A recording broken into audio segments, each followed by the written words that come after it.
The rain fell hard on the streets of Neo-Seattle.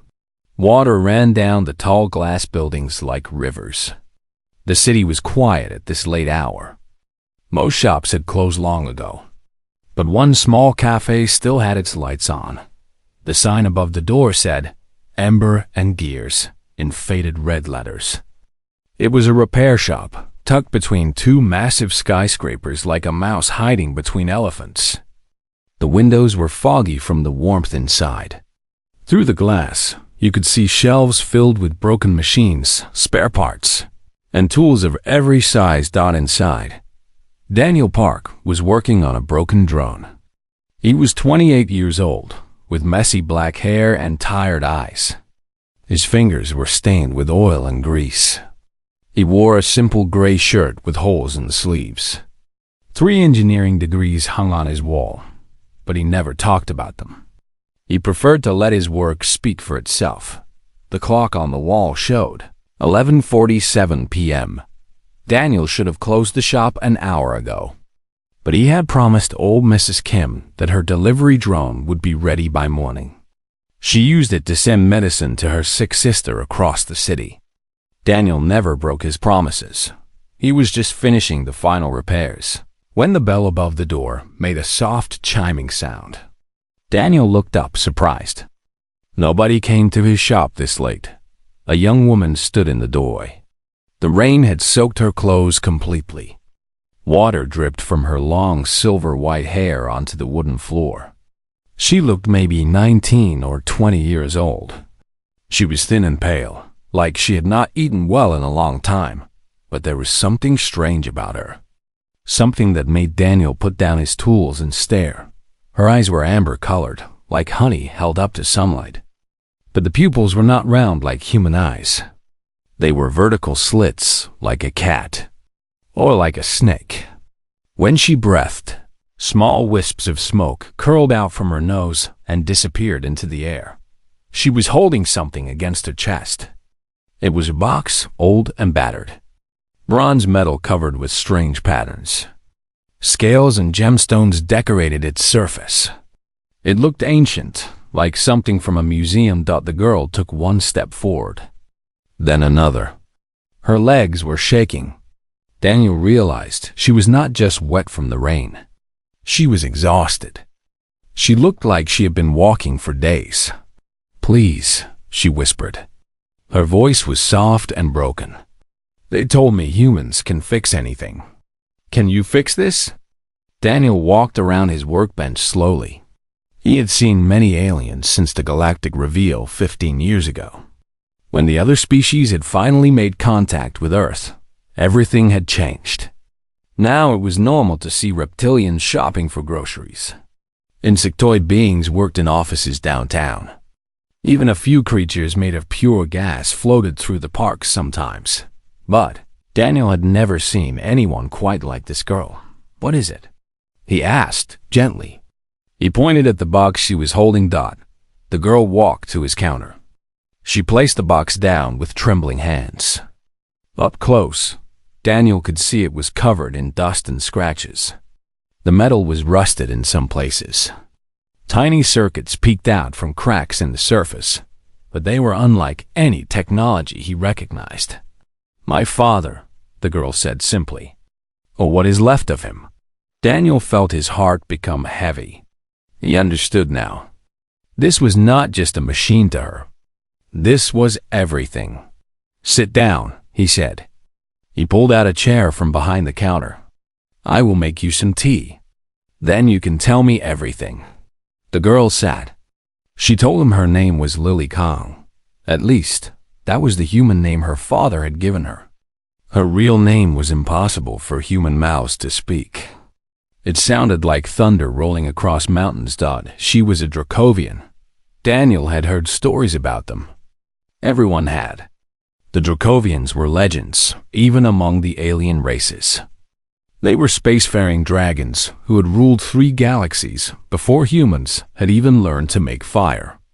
They were ancient beyond imagination, powerful beyond understanding, and they were almost completely gone. "My people grew tired," Lily explained. She held the warm teacup in both hands, but did not drink. When you live for millions of years, everything starts to feel the same. One by one, my people chose the long sleep. They returned their energy to the universe. They faded away like stars at dawn. And your father? Daniel asked.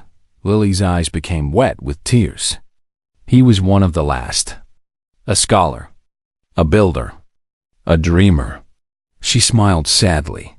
He loved Earth.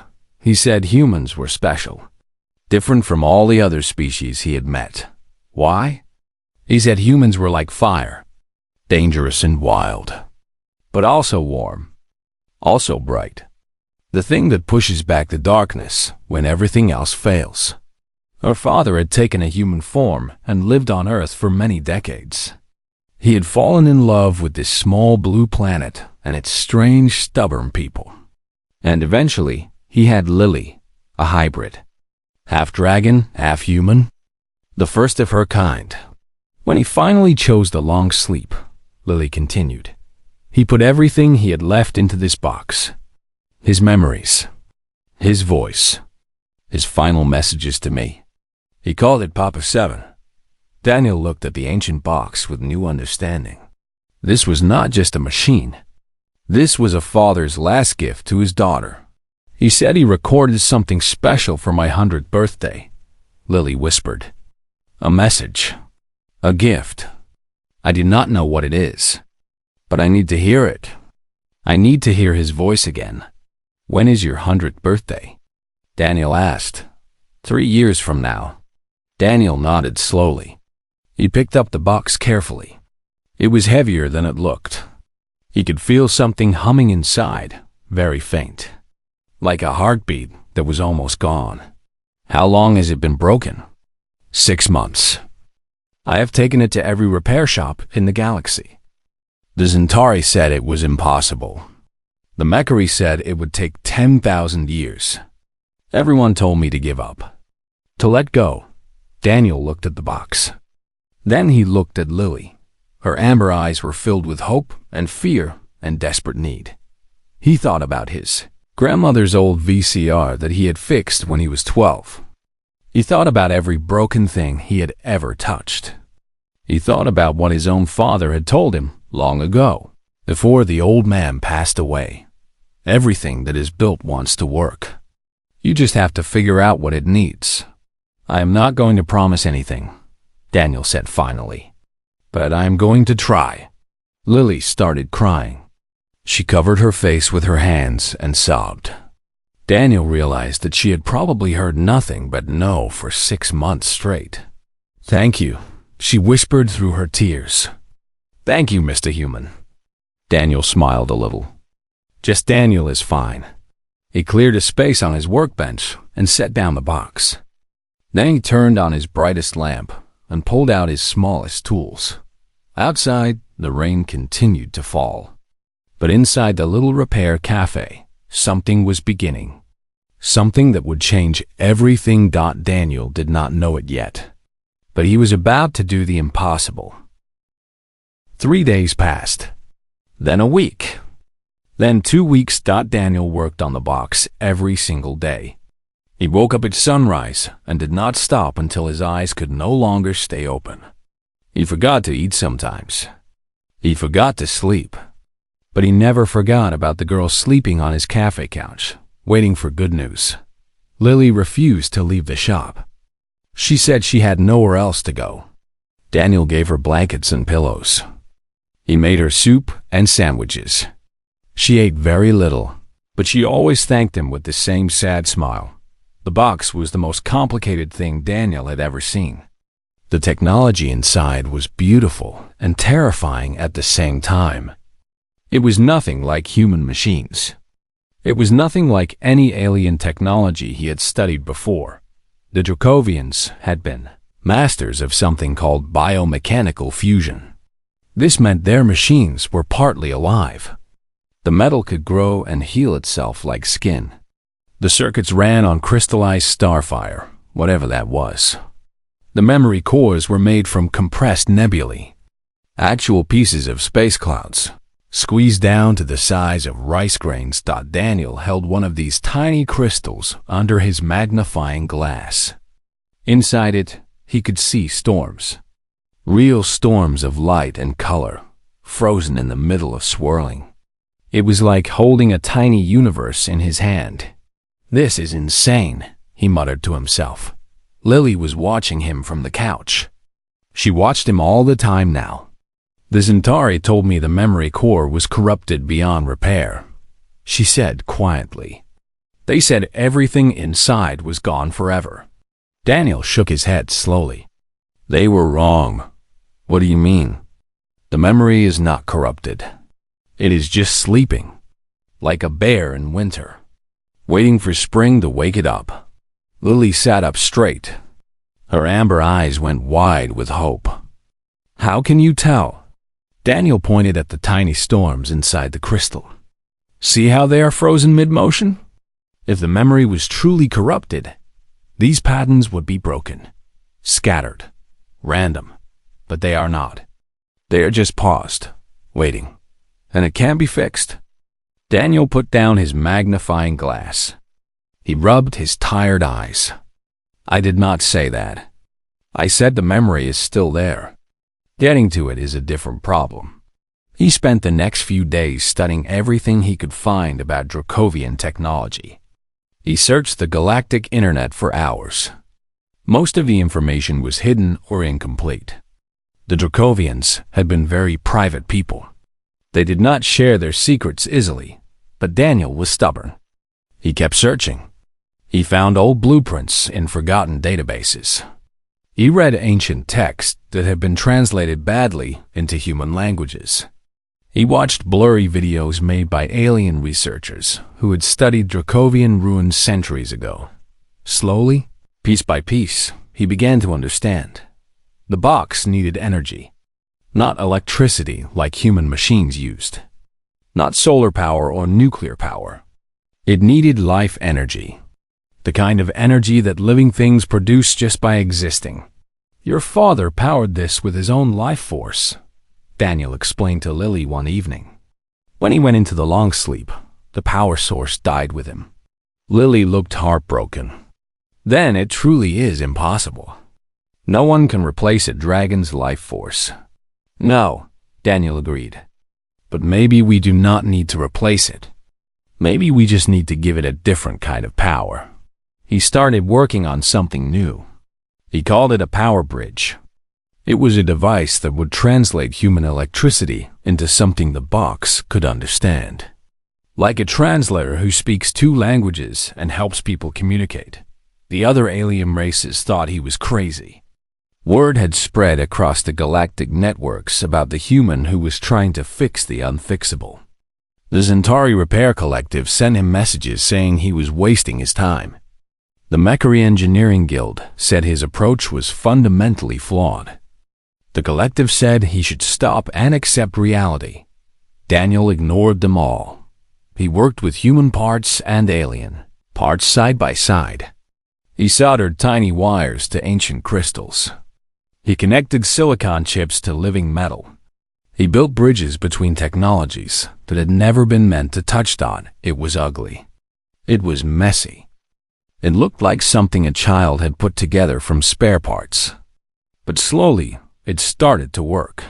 On the 15th day, Daniel connected his power bridge to the box.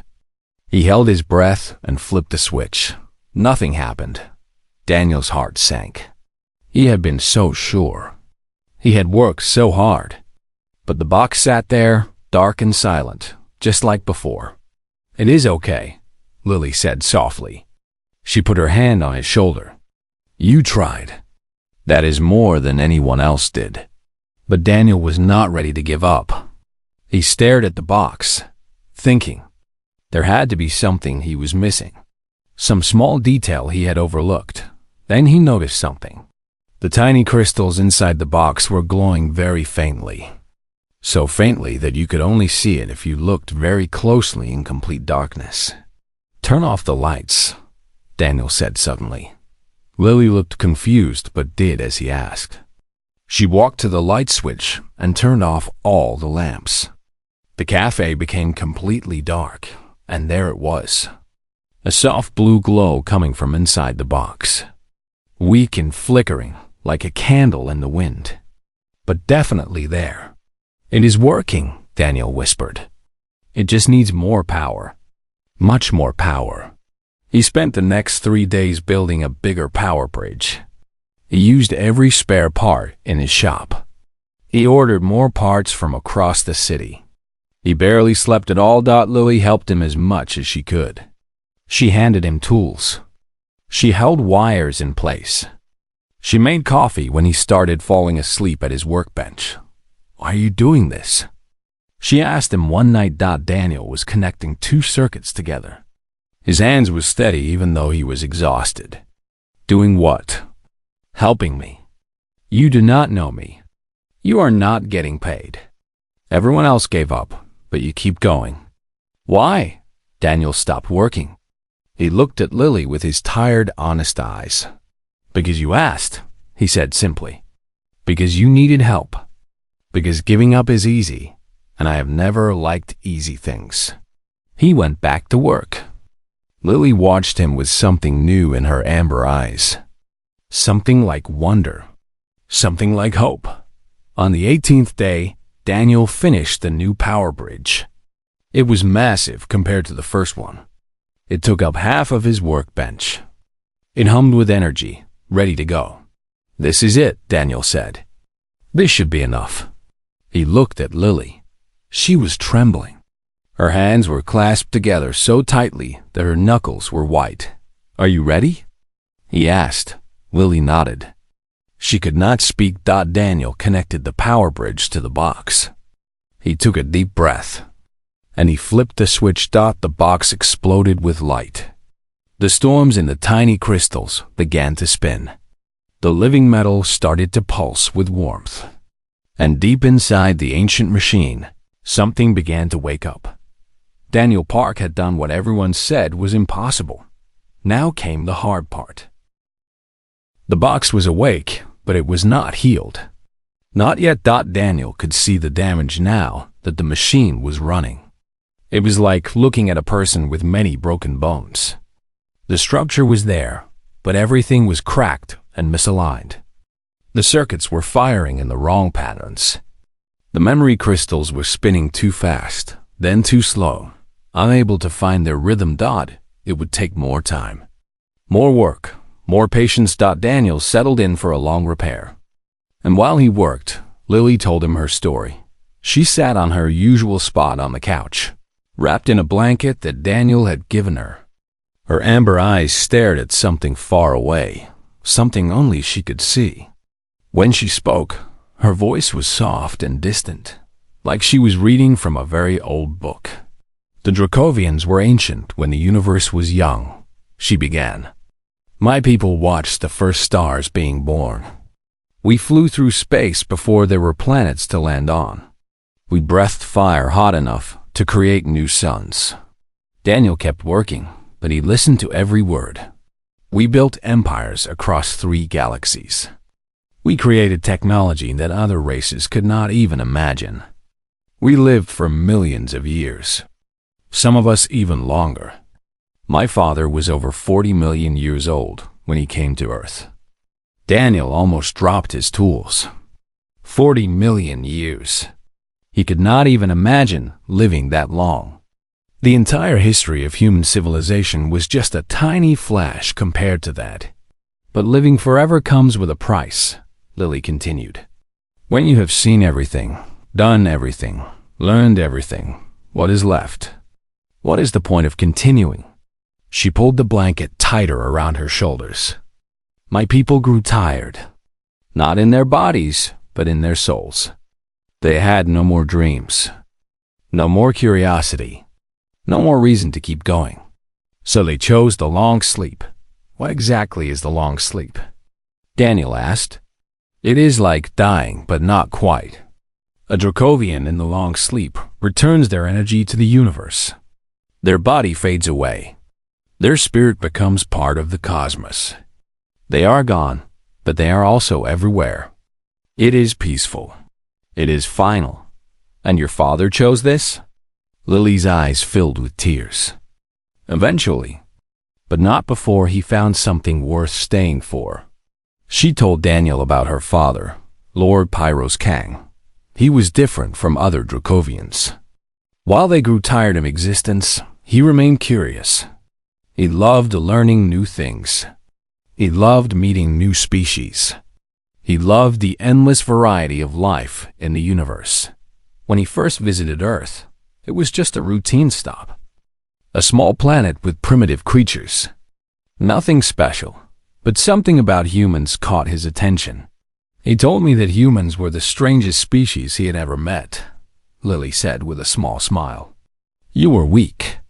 You lived such short lives.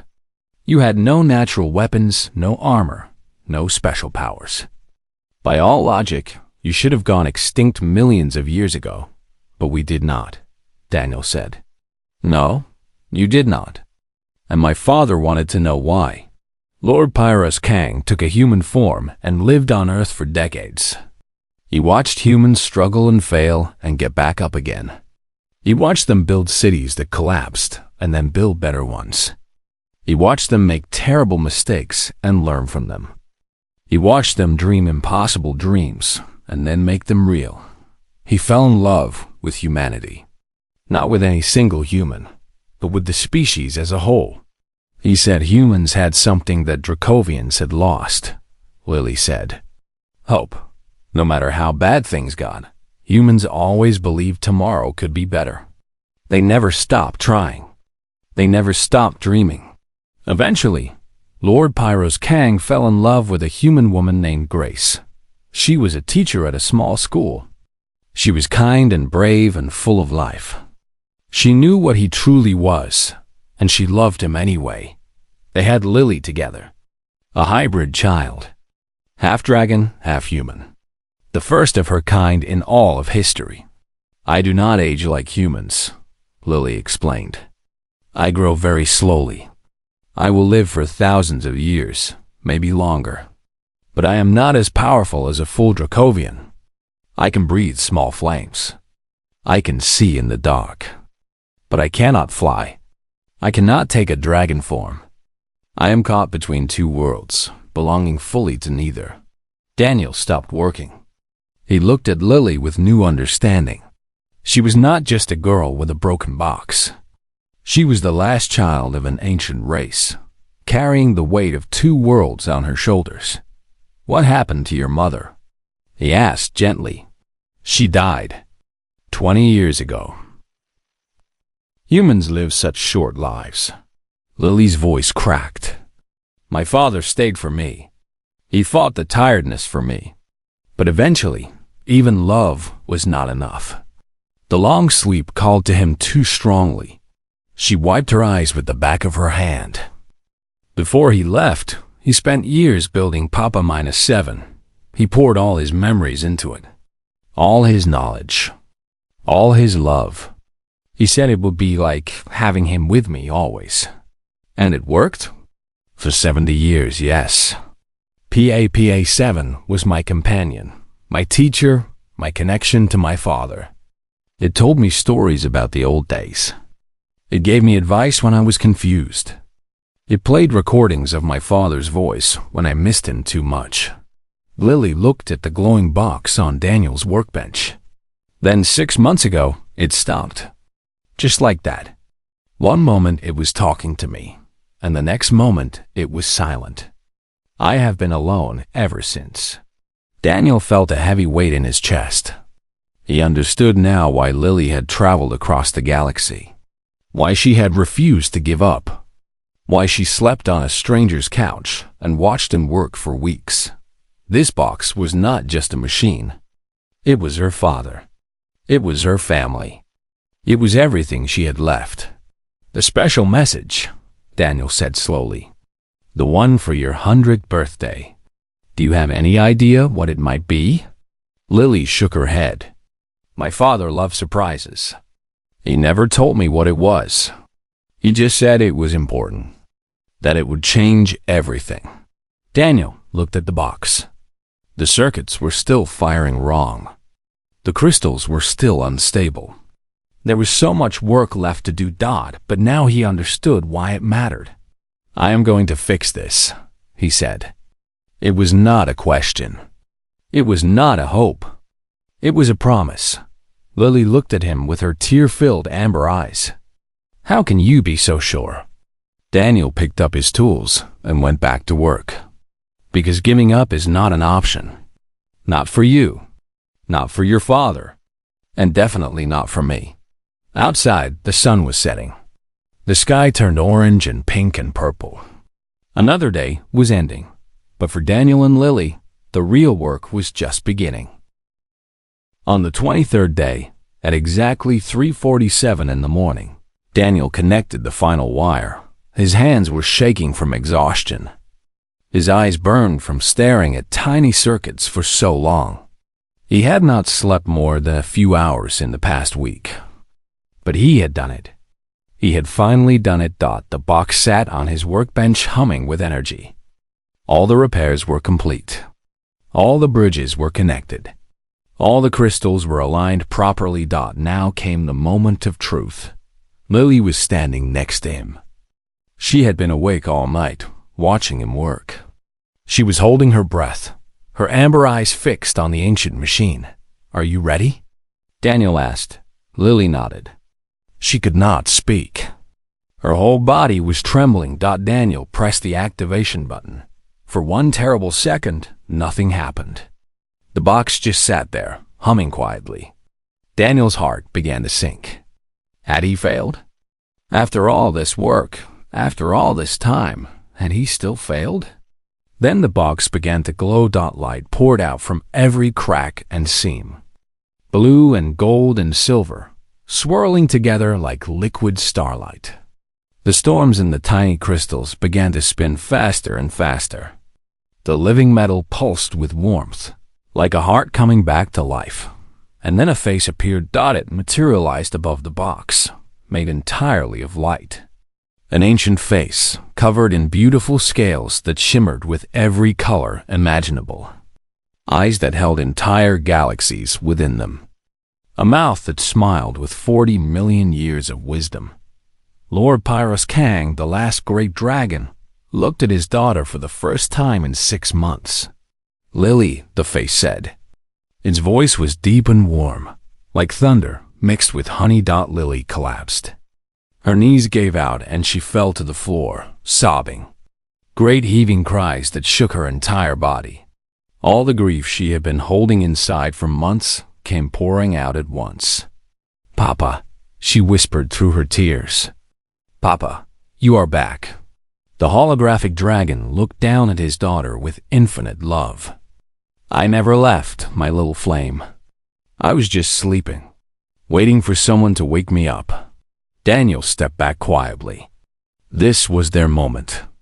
He did not want to interrupt, but he could not help feeling proud. He had done it. He had actually done it. The news spread across the galaxy within hours. The Zentari Repair Collective was the first to react. Their crystalline ambassadors sent angry messages demanding to know how a single human had accomplished what their entire civilization could not. The Mechari Engineering Guild was next. They insisted that Daniel must have cheated somehow. No human could possibly understand Dracovian technology well enough to repair it. The collective sent representatives to Earth, demanding to study Daniel's methods. They wanted to scan his brain. They wanted to take apart his power bridge. They wanted to understand. Daniel ignored them all. He was too tired to care about politics. But 3 days later, they showed up in person. 17 different alien species sent ambassadors to his little repair cafe. They crowded into his shop, filling every corner. Crystalline beings, mechanical entities, gaseous creatures contained in special suits. All of them staring at Daniel like he was some kind of miracle. The Zentari ambassador spoke first. It was a being made of living crystal, sharp and beautiful, and very annoyed. "Explain yourself, human," it demanded. Our finest engineers examined that box. Our most advanced diagnostics declared it irreparable. The memory core was corrupted. The power systems were dead. The biomechanical interfaces were destroyed beyond recognition. Daniel was sitting at his workbench, drinking coffee. He looked very small, surrounded by all these powerful aliens. But his voice was calm and steady. "Your diagnostics were right," he said. "Everything you said was true. The system had failed completely." "Then how?" the Zentari asked. "How did you make it work again?" Daniel shrugged. "I built a new system." The room went silent. Every alien stared at him like he had just said something insane. "You built a new system?" the Mercury representative said slowly. "It was a robot made of chrome and copper, with glowing blue eyes. The technology is over 40 million years old. It uses principles that your species has not even discovered yet." "That is true," Daniel agreed. "Dracovian biomechanics cannot interface with human electronics. The energy frequencies are completely incompatible. The molecular structures are fundamentally different." "Also true. Then what you are saying is impossible." Daniel smiled. He took a long sip of his coffee before answering. "They could not interface," he said. "So I made them compatible." "That is not how engineering works," the Zentari ambassador said. Its crystal body was flickering with frustration. Daniel looked at the alien directly. "Maybe not for you, but humans are different." He stood up and walked to his window. Outside, the city of Neo-Seattle stretched toward the horizon. Millions of people living their lives, building things, fixing things, refusing to accept impossible. "When I was 12 years old," Daniel said, "my grandmother's VCR stopped working. It was ancient technology even then. Nobody made parts for it anymore. Everyone told her to throw it away and buy something new." He turned back to face the aliens. "But my grandmother loved that VCR. She had recorded videos of my grandfather on it before he died. Those videos were everything to her. So I took it apart. I studied every piece. And then I built new parts from things I found around the house." "That is not the same thing," the Mercury said. "No, but the principle is the same. Everything that is built wants to work. Every machine, no matter how broken, remembers what it is supposed to do. You just have to figure out what it needs and give it a chance." Daniel walked back to his workbench. He picked up a small piece of crystal that had come from the box. Inside it, tiny storms of light swirled peacefully. "Your people look at impossible things and accept that they are impossible. You trust your diagnostics. You believe your calculations. When the math says something cannot be done, you stop trying." He put the crystal down gently. "Humans are different. We have been making impossible things work since we figured out you could use fire to cook food. We have been ignoring impossible since we looked at the moon and decided we wanted to go there." He looked at the crowd of alien ambassadors with his tired, honest eyes. "We do not accept impossible. We just see it as a problem we have not solved yet." The room was silent for a long moment. The aliens looked at each other. They had heard stories about humans before. Stories about their stubbornness, their recklessness, their refusal to know their place in the universe. But this was different. This was proof. Lily stepped forward from behind Daniel. The holographic face of her father floated above the box in her arms, watching everything with ancient, wise eyes. "My father always said humans were special," Lily said softly. "Now I understand what he meant." Lord Pyros Kang's hologram smiled at Daniel. "Thank you, young human. You have given my daughter something no amount of power or technology could provide. You have given her hope." Daniel shook his head. "I just fixed a machine. That is what I do." "No," the dragon said. "You did much more than that.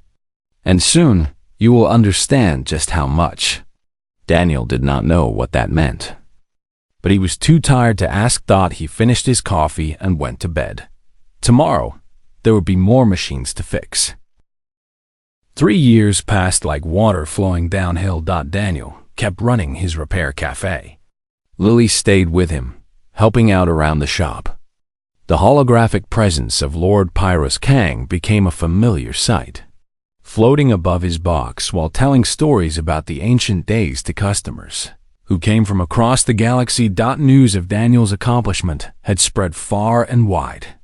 Aliens from distant star systems made special trips to Earth just to visit Ember and Gears.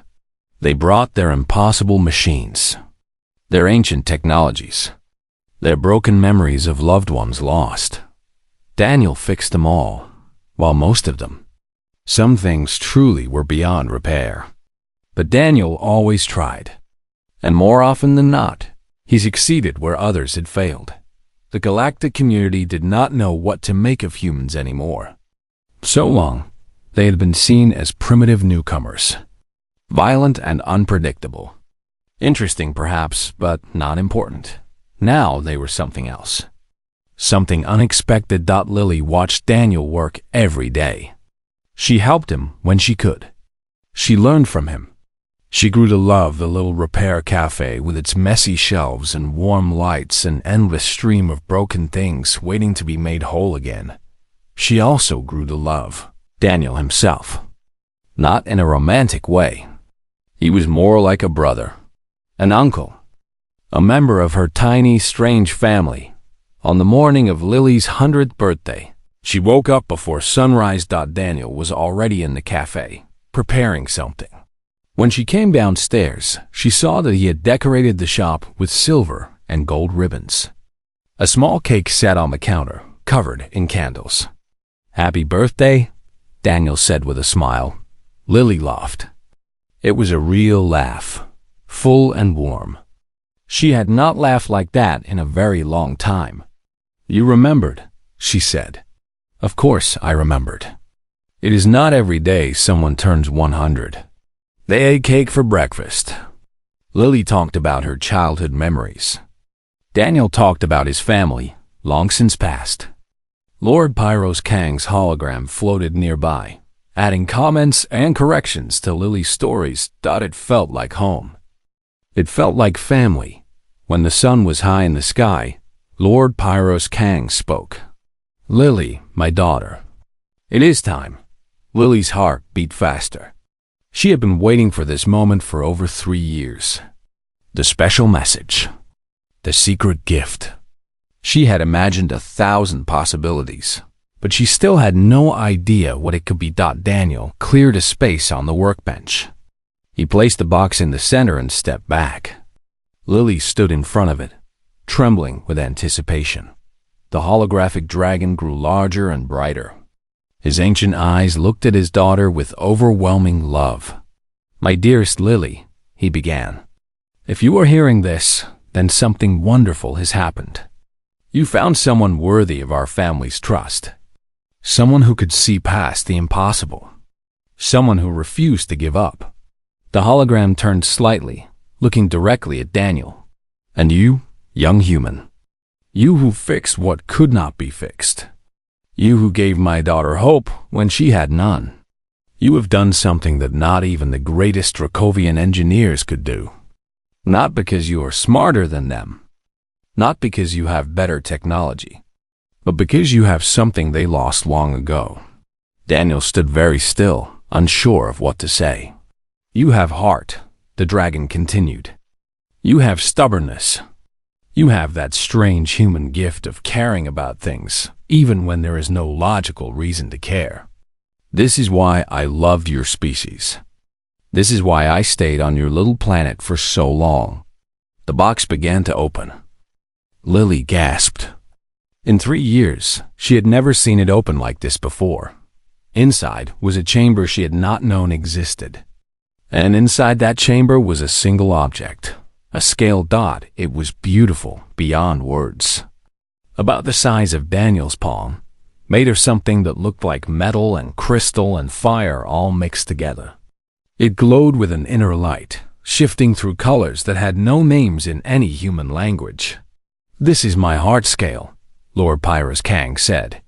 "A piece of my own heart, preserved before my long sleep. It contains a fraction of my power, a fraction of my life force." Daniel stared at the scale. He could feel warmth radiating from it even from several feet away. "This will not make you a dragon," the hologram explained. "It will not give you fire breath or wings or immortality, but it will extend your life. Perhaps 1,000 years, perhaps more, long enough to see what your remarkable species becomes." Daniel's mouth fell open. He could not believe what he was hearing. And most importantly, the dragon said, "Long enough to be there for my daughter when she needs you. Long enough to be family." Tears were streaming down Lily's face. She was crying and laughing at the same time. "Papa planned this all along," she whispered. He knew I would find someone like you." Daniel shook his head slowly. "I cannot accept this. I just fixed a machine. I did not do it for a reward." The hologram smiled. The expression was gentle and knowing, the look of someone who had seen everything the universe had to offer. "I know," Lord Pyrrhus Kang said. "That is precisely why you deserve it. The ones who help without expecting anything in return are the ones who deserve everything." Daniel looked at Lily. She was holding the scale out to him, her amber eyes bright with hope and joy. "Please," she said. "You gave me my father back. Let me give you this. Let me give you time. Let me give you family." Daniel took the scale. It was warm in his hand, pulsing with ancient power. He could feel it connecting to something deep inside him. Something changing. Something beginning. 500 years later, Ember and Gears had become famous across the galaxy. It had expanded into a chain spanning 300 worlds. Humans and aliens worked side by side in every location, fixing impossible things and refusing to accept limitations. But the original cafe in Neo-Seattle was still there. Still run by the same person who had started it all. Daniel Park was older now. His hair had turned silver and lines marked his face. But his eyes were still bright. His hands were still steady. And his stubbornness had not faded one bit. Lily worked beside him, just as she had for 5 centuries. She had grown into her power over the years. She could breathe real fire now. Her eyes glowed in the dark. She was becoming more dragon and less human with each passing decade. But she had not lost her humanity. How could she, when her best friend and brother was the most human person in the galaxy? Together, they had fixed 10,000 impossible machines. They had trained 1,000,000 engineers. They had shown the galaxy that humans were not just violent newcomers or stubborn primates. They were something special. At the heart of the cafe, in a place of honor, sat an ancient bronze box covered in scales and gemstones. It still worked perfectly. The hologram of Lord Pyrrhus Kang still appeared when someone needed advice or wanted to hear stories about the old days. "You know," the dragon said one evening as Daniel was closing up the shop, "I chose well. All those years ago, when I first visited Earth, I chose well." Daniel smiled. "You did not choose anything. Your daughter did. Perhaps. Or perhaps I guided her without her knowing. Perhaps I knew exactly what kind of person she would find if she kept searching." Daniel laughed. "You are claiming credit for something that happened by chance." "There is no such thing as chance," the dragon said. His holographic eyes twinkled. "There is only destiny that has not been understood yet." Outside, the sun was setting over Neo-Seattle. The sky turned orange and pink and purple, just as it had 500 years ago on the night of Strange. Girl walked into a repair cafe with a broken box and a desperate hope. Everything had changed since then. The galaxy was different.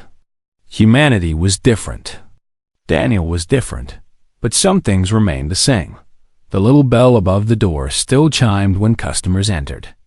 The shelves were still messy with spare parts and tools. And there was always someone waiting with something broken that needed to be fixed. Daniel Park, the human who fixed the impossible, walked to his workbench and picked up his tools.